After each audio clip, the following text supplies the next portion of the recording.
Hola, ¿qué tal mi amiga, mi amigo? ¿Cómo estamos? Bienvenida, bienvenido a nuestro nuevo programa de Escuela de Política.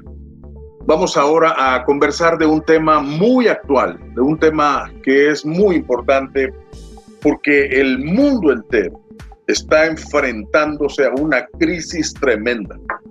Muchos de los problemas políticos que se están dando en El Salvador ocurren en otros lugares del planeta. No somos el único país que tiene una profunda crisis política. Vayas a donde vayas, veas hacia donde veas, vas a encontrar una tremenda crisis política en los Estados Unidos, en Argentina, en Chile, en países de Oriente. Hay una tremenda transición. Eso es lo que está sucediendo. La humanidad entera está atravesando por una transición donde lo viejo está cediendo hacia lo nuevo. El asunto es, como dice algún pensador, no termina la noche, no termina, pero tampoco comienza a amanecer. Estamos en un momento de crisis, de dos maneras de ver el mundo. Lo que vimos nosotros, los baby boomers, toda nuestra generación, ahora con los millennials, con la generación Z, están viendo un mundo totalmente distinto, totalmente diferente, donde actores internacionales que antes no tenían preponderancia, no tenían peso, ahora están teniendo peso y están apareciendo. Por ejemplo, la misma China en los años 90 era considerada todavía un país del tercer mundo. Imagínate el poder que China tiene actualmente. Y así como eso que está sucediendo a nivel planetario, también en El Salvador estamos viviendo una tremenda crisis. Te voy a poner solamente un ejemplo. Tenemos un presidente que llegó por medio de un partido al gobierno, pero resulta que ese no es el partido político oficial, como se conoció antes. O sea, él llegó por medio de un partido político, pero luego se desvincula fácilmente de ese partido político y le apuesta a otro partido político. Eso no lo había visto, yo no lo había visto nunca. En el país siempre eran uno o dos partidos, más bien dicho, dándose, ¿verdad? Enfrentándose, y cuando uno ganaba, ese era el partido oficial y el otro perdía, era el partido de oposición. Y luego sucedía lo contrario y pasaba a ser de oposición el que era oficial y el otro pasaba a ser el oficial. Pero ahora tenemos dos partidos grandes, mayoritarios, que dominan la Asamblea Legislativa, y por otro lado tenemos un partido que es Gana, con menos diputados, que no es el partido oficial. Y no tampoco es el partido al que se prevé que el presidente le va a apostar en las próximas elecciones. Eso es algo nunca antes visto, digamos.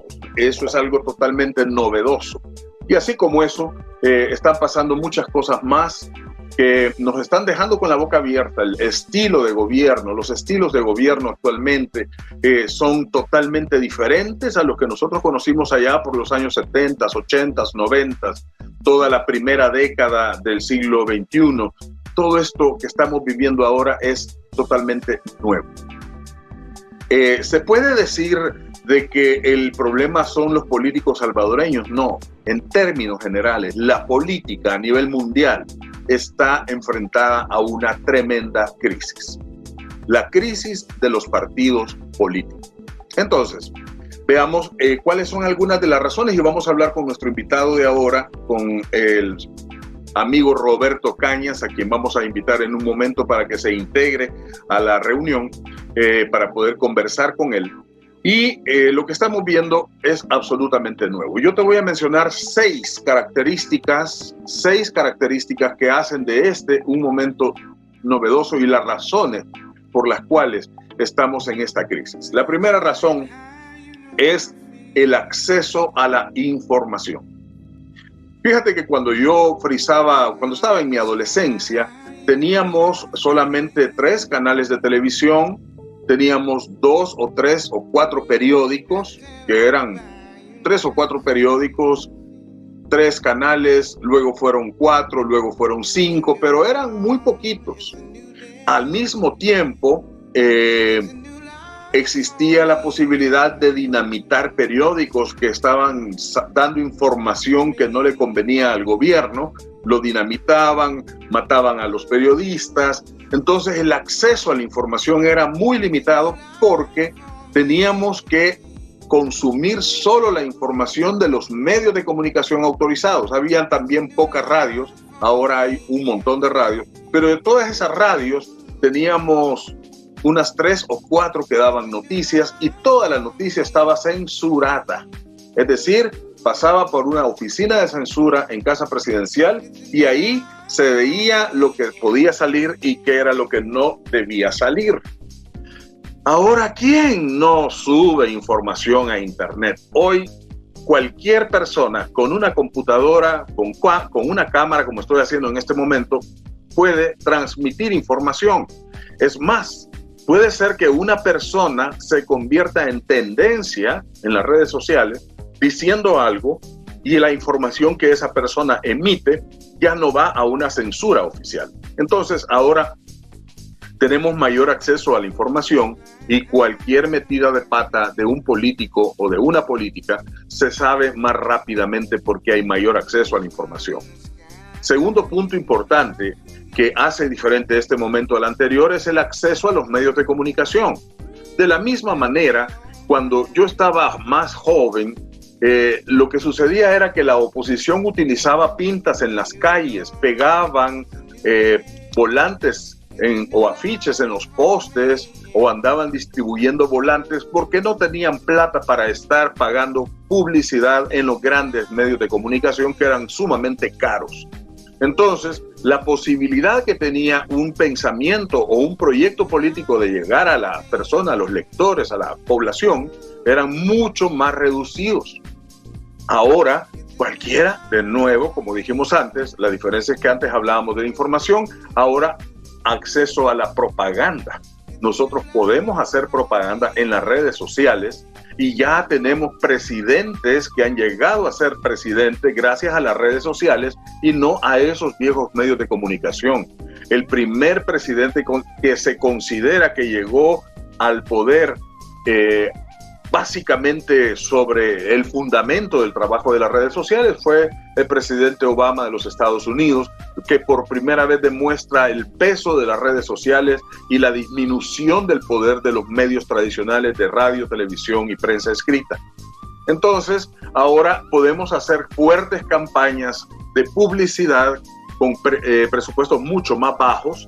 Entonces, la calidad o la cantidad de propaganda que podemos hacer depende de una buena estrategia, como siempre, y también de presupuestos más accesibles, más reducidos. Ahora es más fácil expresarse que antes. Ese es un segundo elemento que pone en crisis porque ya la información ya no se filtra como antes, sino que ahora la información se sube a través de canales en YouTube, a través de Facebook Lives, etc. El TikTok, bueno, hay tantas redes sociales y recursos digitales que se pueden utilizar para hacer comunicación política. Luego, una tercera razón de esta crisis es precisamente el hecho de que las ideologías como las conocimos han entrado en crisis. ¿A qué me refiero con esto? Me refiero al hecho de que antes había o comunismo o socialismo. Pero resulta que uno y otro fracasaron. O sea, Estados Unidos tiene serios problemas financieros, que era Estados Unidos la bandera del proyecto y del pensamiento capitalista, y China que era China continental o China comunista, se convierte en una potencia mundial económicamente hablando. Y a diferencia de los Estados Unidos, China tiene una economía centralizada y no tiene elecciones como las tenemos nosotros en nuestros países. Entonces, el socialismo representado por la Unión Soviética se resquebrajó a inicios de los años 90 del siglo pasado. Entonces, las ideologías entran en crisis. La ideología capitalista que decía nosotros defendemos la libertad y toda la gente puede hacerse rica, etcétera, resulta que ha incrementado la pobreza.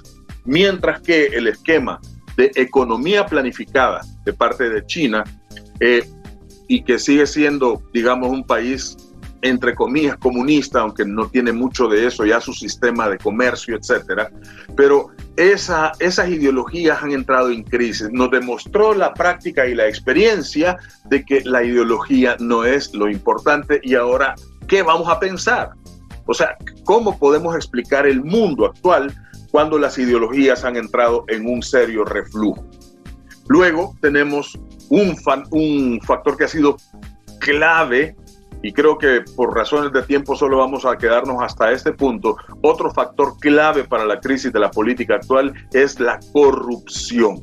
Una corrupción escandalosa que no vi cuando estábamos jóvenes. Había corrupción, siempre ha habido corrupción y siempre va a haber corrupción. La corrupción es como un virus que tenemos en el cuerpo y que cuando el cuerpo se debilita, aflora.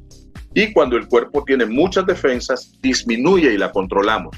Pues la corrupción en los años 70 y 80 a nivel del aparato público no era tan escandalosa como llegó a ser en estos últimos 20 o 30 años en el país, y esto ha generado un problema serio de credibilidad y de confianza en la clase política y en los partidos políticos en general.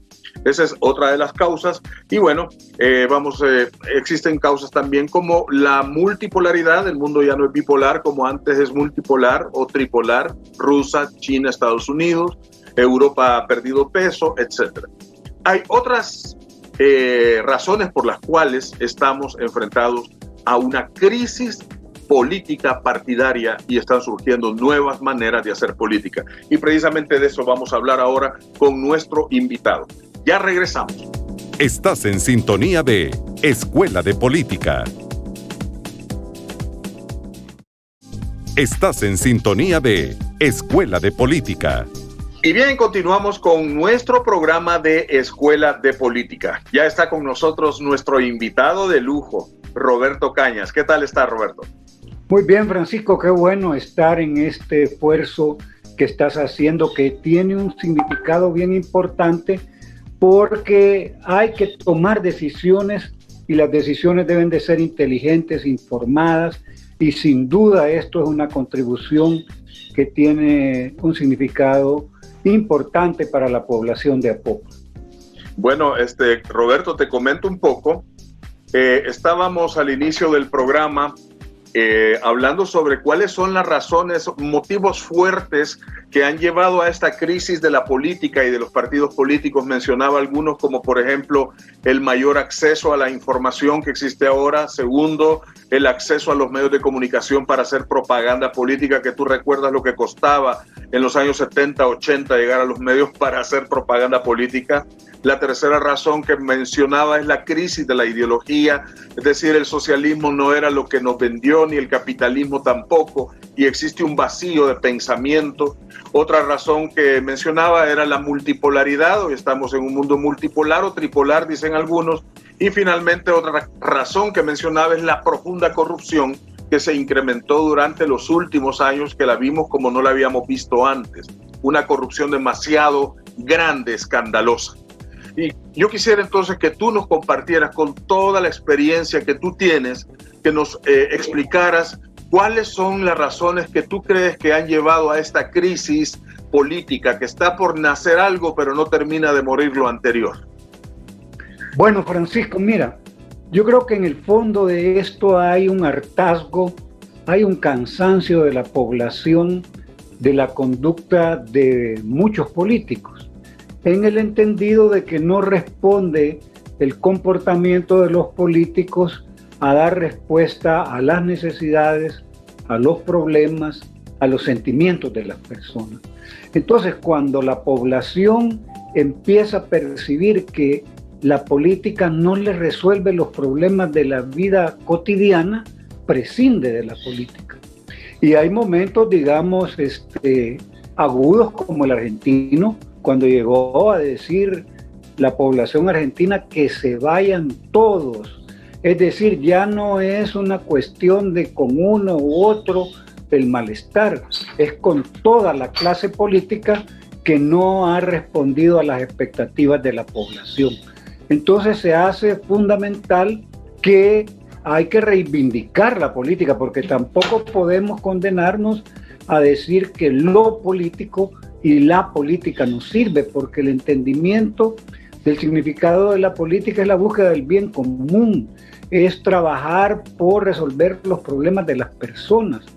Además, si lo vemos constitucionalmente desde el espíritu del derecho, la Constitución en el artículo 85 plantea que la única manera de llegar a representar al pueblo en el gobierno es a través de los partidos políticos. O sea que aquí no hay vuelta de hoja.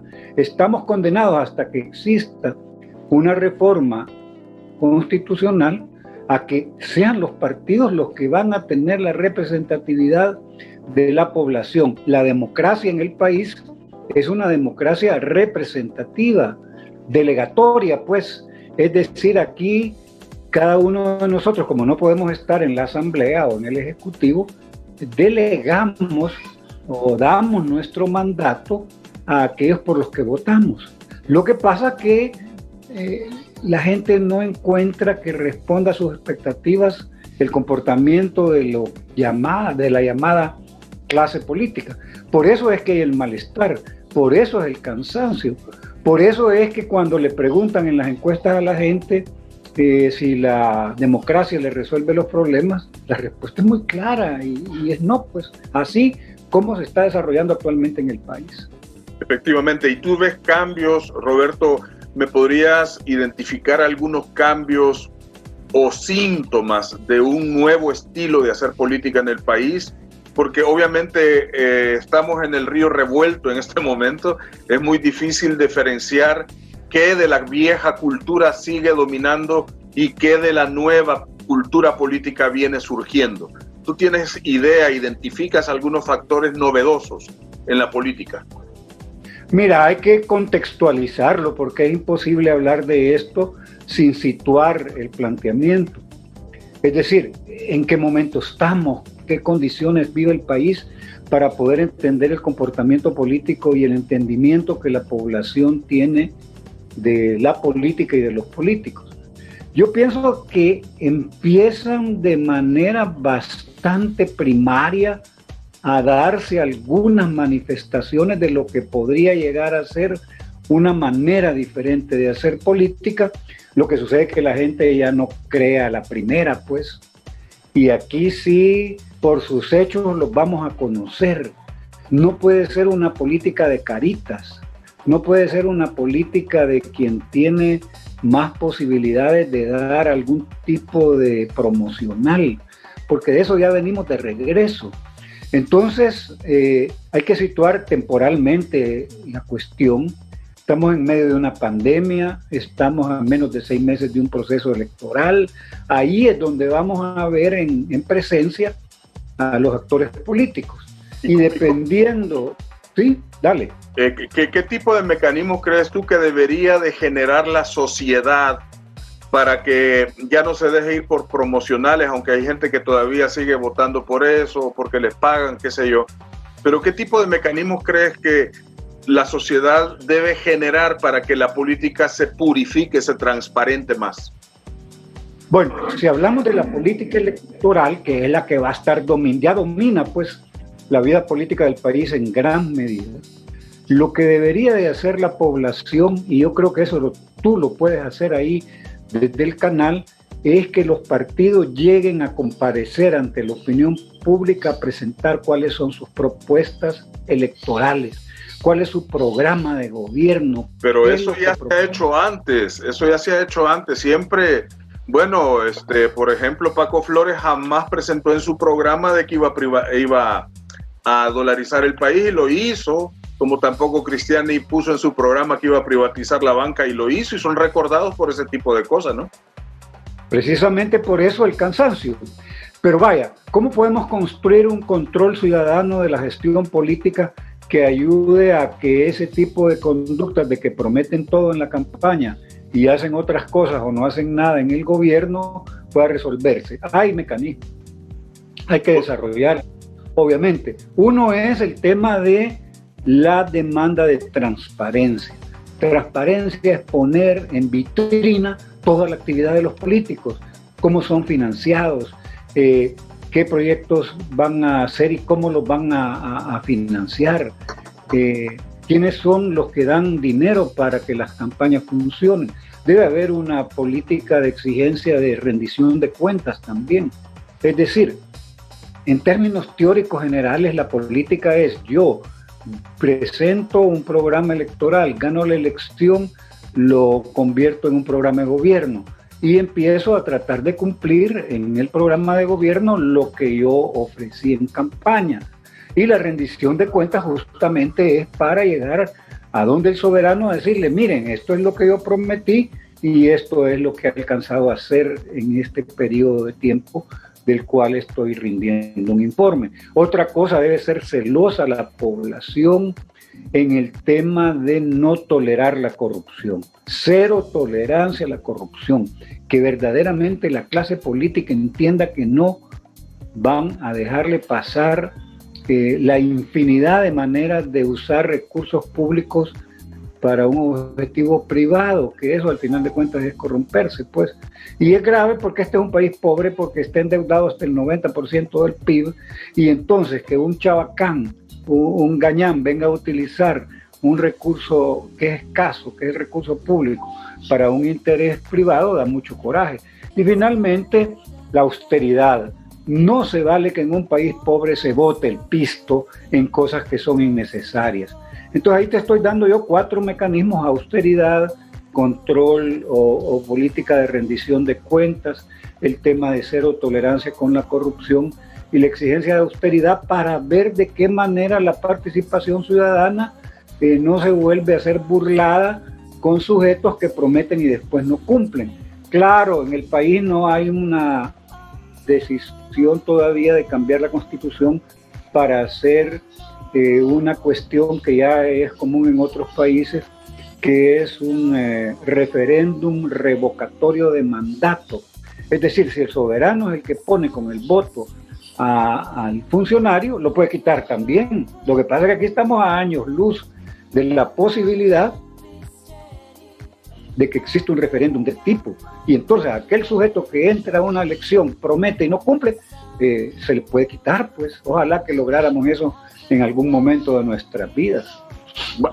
Si vemos la política desde la perspectiva de lucha de poderes, ¿qué poder tiene la ciudadanía en este momento para poder hacer una revocatoria no legal, que pueda hacer una revocatoria o pueda cobrar y obligar al Estado y a los que administran el Estado a hacer las cosas que la población demanda? ¿Qué herramientas de poder crees que debe desarrollar la ciudadanía? Bueno, en primer lugar, informarse. Es fundamental para tener opinión política, tener conocimiento de lo que está pasando y de una información que pueda contrastar, que pueda estar seguro que es verídica. Entonces yo creo que lo primero que tiene que hacer la población para tener opinión política es informarse de manera inteligente, con información que sea verídica. En segundo lugar, una vez que ya tienen la información, analizarla, poder estudiar las partes que conforman esa realidad, ver la relación que cada una de las partes tiene entre sí, sacar conclusiones como resultado del análisis.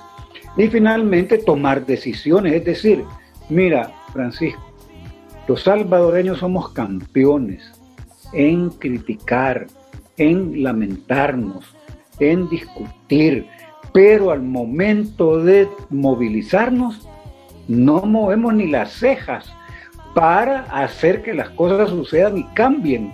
Es decir, porque es bien fácil reunirse entre amigos, no en la asociación, entre amigos, para criticar. Eso somos campeones, para lamentarnos, para decir que nada sirve. ¿Y qué estamos haciendo nosotros en función de cambiar esa realidad? Nada, porque para eso no ponemos ni una pizca de nuestra energía, y así no se vale tampoco. Exacto. Bueno, y también lamentando un poco el hecho de que no hay, bueno, liderazgos tenemos muchísimos, porque para ser líder no significa que sos bueno o que sos alguien positivo para la sociedad. O sea, hay muchos líderes y quizás hay demasiado liderazgo que no construye, sino que destruye. ¿No te parece? Sí, líder es un guía, líder es el que va adelante. Del tipo de liderazgo del bueno que estamos hablando, líder es el que da confianza, el que motiva, el que da seguridad, el que con solo llegar la gente se siente tranquila, que tiene ese magnetismo que todos quieren estar con él porque se sienten seguros, aunque la situación esté muy complicada. De esa clase de liderazgo hay que construirlo. Vaya, ¿qué es lo que, a propósito de lo que me estás preguntando?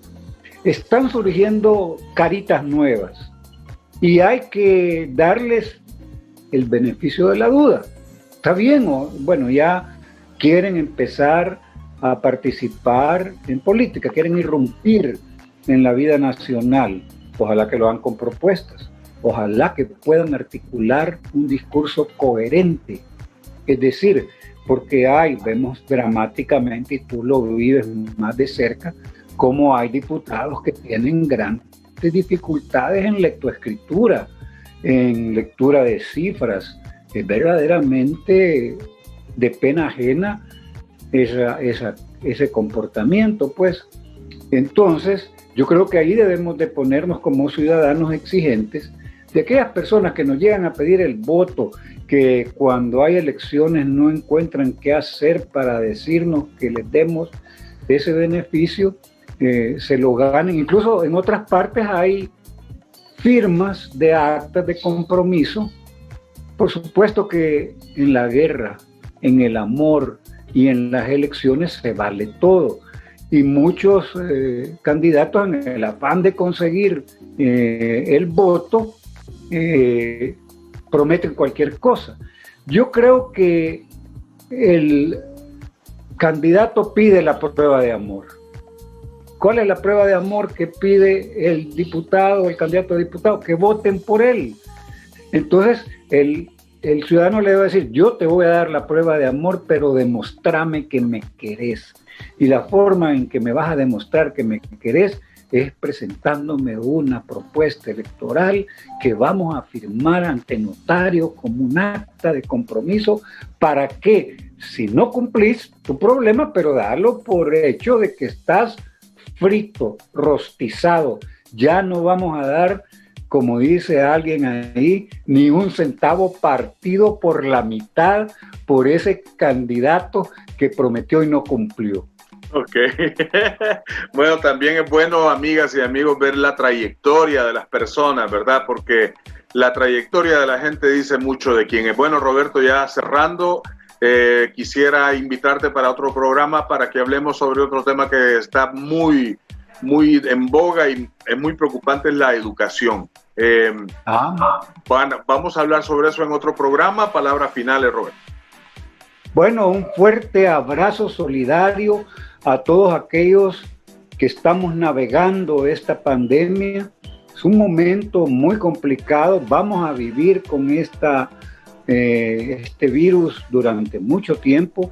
Y el llamado es a que la conducta ciudadana debe ser de responsabilidad con uno mismo y con los que nos rodean, y a partir de eso con toda la sociedad. Hay que navegar la pandemia como debe de ser, cuidándonos y cuidando a la familia. Ok, bueno, muchas gracias. Y bien, amigas y amigos, esto ha sido Escuela de Política aquí en Podemos TV. Hasta el próximo. Este fue su programa Escuela de Política, para que el poder ciudadano crezca y logremos mejorar la vida de nuestra gente. Solo aquí en Podemos TV.